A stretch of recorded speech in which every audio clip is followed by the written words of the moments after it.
अस्सलामुअलैकुम वरहमतुल्लाहि वबरकातुह।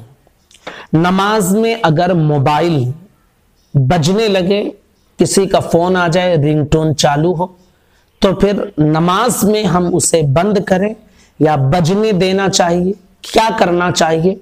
बहुत अहम मसला है। अक्सर लोगों के साथ ये मसला पेश आता है। तो आज की इस वीडियो में हम आपके सामने इसकी वजाहत पेश कर देंगे। इसे आप ध्यान से सुन लें, समझ लें। और अक्सर ये मसला पेश आता है और लोगों की नमाज में तवज्जो बट जाती है, हालांकि सही मसला लोग नहीं जानते हैं। तो ध्यान से सुन लें। सबसे पहले और बुनियादी चीज आप ये समझ लें कि नमाज में कोई ऐसा काम करना कि अगर कोई दूर से आपको देखे तो ये समझे कि आप नमाज नहीं पढ़ रहे हैं, तो इस काम को, इस अमल को अमले कसीर कहा जाता है। और अमले कसीर करने से नमाज खराब हो जाती है। जैसे मसलन अब आपने नियत बांधी है, नियत बांधकर आप खड़े हैं और सूरह फातिहा या सूरत मिला रहे हैं। अब आप अपने जेब में नियत छोड़कर जेब में हाथ डालें, कंघी निकालें और सर में कंघी करने लगे, तो भाई जो देखेगा वो यही समझेगा ना कि आप नमाज नहीं पढ़ रहे हैं। तो इस तरह अमले कसीर करने से नमाज खराब हो जाती है। अगर इस तरह मामला ना हो, जैसे मसलन कि अगर कोई दूर से आपको देखे तो उसे शक पैदा हो कि आप नमाज में हैं या नहीं है, यह शक हो जाए, या यकीन हो जाए कि आप नमाज में हैं, तो फिर ऐसी सूरत में वो अमल, वो काम अमले कलील कहा जाता है। जैसे नियत बांधे हुए थे, आपके सर में खुजाहट हुई, आप एक हाथ बांधे हुए हैं, एक हाथ से सर खुजा रहे हैं, फिर आपने बांध लिया, तो भाई जो देखेगा तो वो तो ये समझेगा ना कि आप नमाज पढ़ रहे हैं।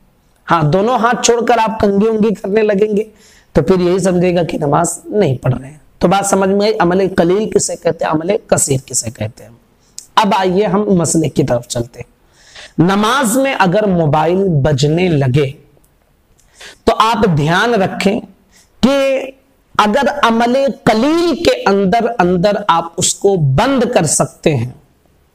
जैसे मसलन मोबाइल में रिंगटोन बज रहा है, आप क्या किए, उसका बटन दबा दिए और फिर अपने नमाज में आप लगे रहे, टोन बंद हो गई।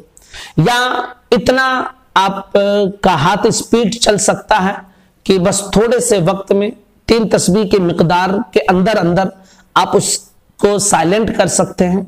तो शरीयत आपको इजाजत देती है कि उसका बटन दबाकर रिंगटोन बंद कर दें या उसको साइलेंट कर दें।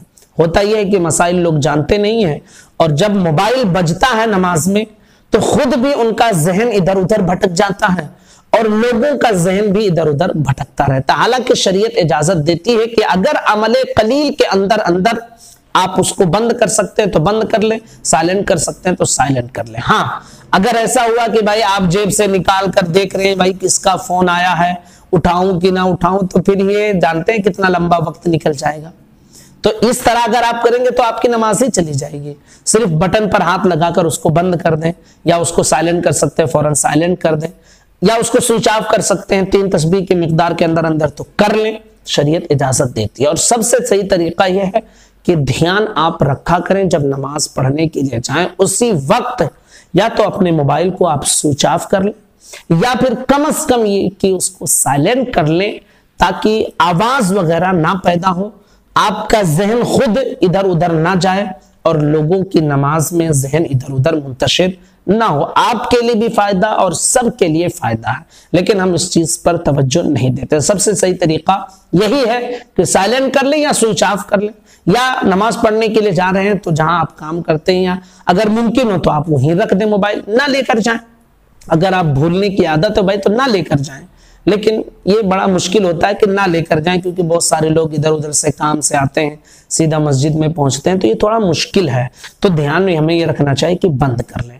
अगर नहीं बंद कर पाए, नमाज में बजने लगी, तो हमने सूरत बता दी है, उस तरह करके आप अपनी रिंगटोन को बंद कर सकते हैं। मसाइल लोगों को नहीं मालूम है, वो सोचते हैं कि अगर बटन को हाथ लगाएंगे छुएंगे तो नमाज टूट जाएगी, और नमाज भर में मोबाइल न जाने कितनी मर्तबा बजते रहता है और लोगों का जहन भी नमाज में इधर उधर भटकता है।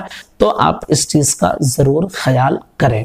अस्सलामु अलैकुम व रहमतुल्लाहि व बरकातुहू।